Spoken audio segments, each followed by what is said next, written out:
আসসালামু আলাইকুম। ওই যে একটা লোক দেখতেছেন, ওই সকাল 6টা থেকে কাজ শুরু করছে। 6টা, 6:30, 7টা থেকে। মানে বিদেশে মানুষে বলে যে টাকা উঠতেছে, আসলে কিভাবে উঠতেছে আর কিভাবে ধরতেছে ওইটা দেখা। উনি ছবি উঠেতেছে, মানে প্রথমে কাজটা কীরকম ছিল, তারপর সাফ করার পরে কাজটা কীরকম হয়েছে, এগুলো মানে আবার অফিসে ফাড়াইতে হবে। ঠিক আছে, অফিসে ফাড়াইলে এটা মানে কি সত্যতা দিতে হবে যে এখানে এতগুলো কাজটা ছিল, এগুলো সাফ করা হয়েছে। মানে এই সাপ্লাই কোম্পানি বা কোম্পানির চাকরি করলে কত কিছু মানে দিতে হয়, এই ডকুমেন্ট দিতে হয়। মানে কাজের দেখেন ছবি উঠাইতেছে,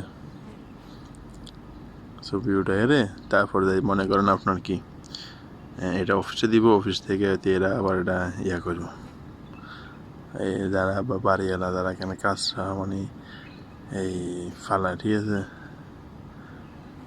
তারা মানে মানে নির্দিষ্ট জায়গা না ফালাই মানে কি যেখানে সেখানে ফালাতে, এটা একটা আর কি।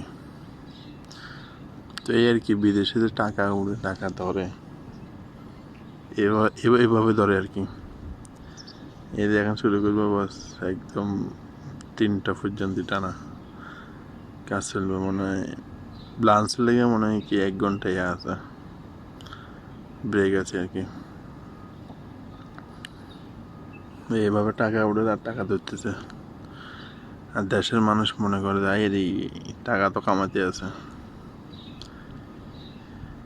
ওকে, আল্লাহ হাফেজ, ভালো থাকিও।